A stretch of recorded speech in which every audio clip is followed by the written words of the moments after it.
happens when a family discovers their elderly mother has been sending thousands of dollars to a man she believes is the world's richest man, secretly in love with her.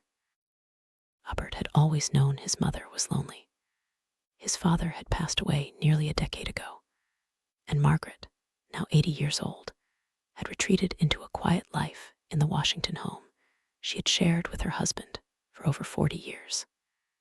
In the years right after the funeral, she had still gone to her book club on Tuesdays and to church on Sundays, but one by one, those routines had fallen away, replaced by long afternoons alone with the television murmuring in the background.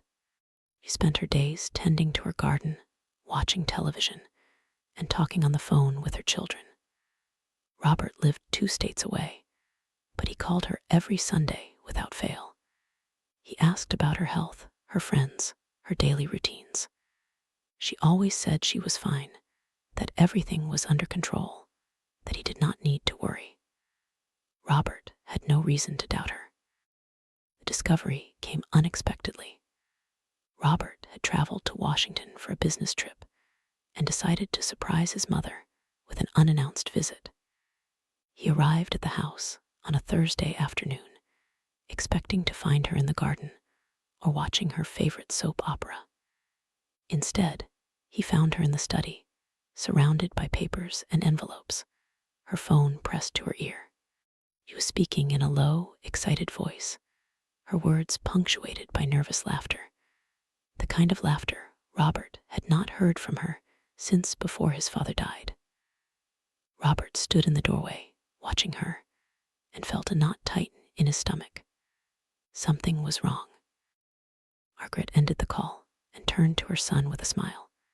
She seemed younger somehow, energized in a way Robert had not seen in years. She told him she had been talking to a friend, someone she had met online. Robert asked who the friend was, and Margaret's smile widened. She told him it was someone very special, someone who had changed her life.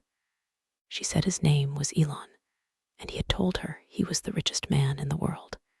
He had told her he loved her. Robert felt the floor drop out from under him.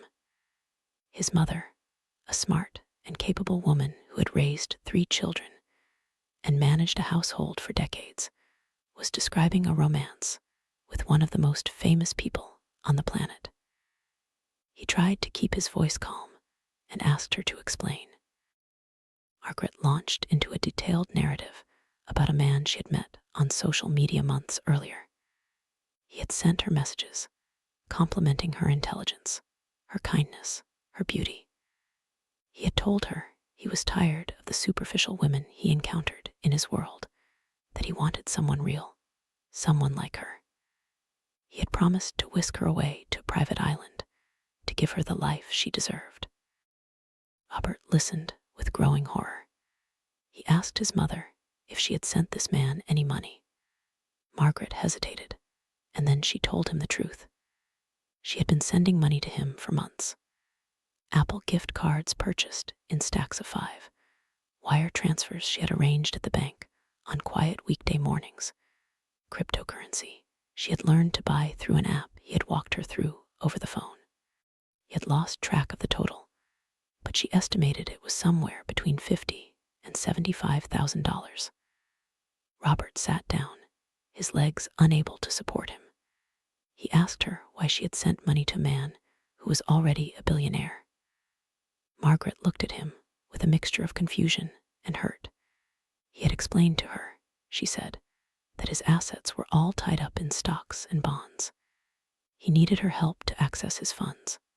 He was going to pay her back with interest, and then they would be together forever. Robert's head was spinning.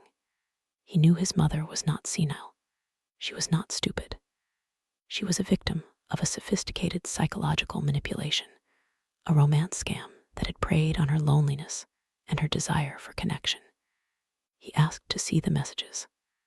Margaret hesitated, and then she showed him her phone. The messages were a mix of professed love, elaborate plans for the future, and urgent requests for money. Robert scrolled through them slowly, watching the same pattern repeat itself over and over.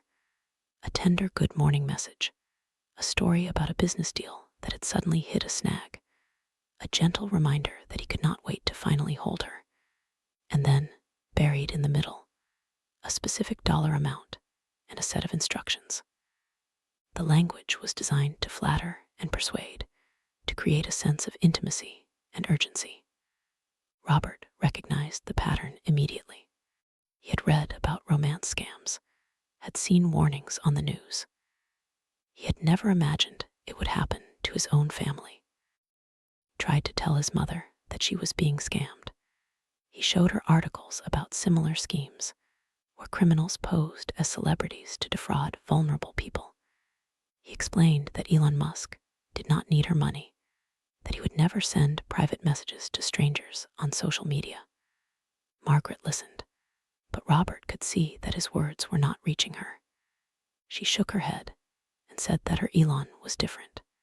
She had verified his identity, she insisted. He had sent her photographs, had spoken to her on the phone. She could not believe that he was not who he said he was. Robert realized that he was not going to convince his mother with words alone. He needed help. He turned to online forums and discovered that his family's situation was not unique. He posted his story on Reddit, seeking advice from others who had experienced similar ordeals. The responses he received were a mixture of sympathy and harsh truths. He learned that romance scammers were professionals, experts at manipulating emotions and exploiting vulnerabilities. They used a combination of flattery, manufactured crises, and promises of future rewards to keep their victims engaged. They asked for money in increments, starting small and escalating over time, so that the victim never fully grasped the scale of the loss. Some of the commenters had gone through nearly identical experiences with their own parents, and a few of them warned Robert that confronting the scam directly, without a plan for what came after, often pushed the victim to defend the scammer even harder. He contacted law enforcement, but the police told him there was little they could do. The scammers were operating from overseas, their identities hidden by layers of technology and false identities. The money was gone, transferred to accounts that could not be traced. Robert was left with the impossible task of protecting his mother from a threat she refused to acknowledge. He was advised to seek a power of attorney, to take control of her finances, to limit her access to social media. But Margaret was resistant. She still believed she was in love with Elon, and she resented her son's interference in her relationship. The situation became a family crisis. Robert's siblings were called in, and they held an intervention. They sat around the same kitchen table where the family had eaten dinner for 40 years, and they presented Margaret with evidence, articles, and testimonials from other victims, printed out and stacked in front of her like exhibits in a trial. They pleaded with her to see the truth. Margaret listened, and for a moment, Robert saw a flicker of doubt in her eyes. But then she hardened. He accused her children of being jealous, of trying to steal her happiness.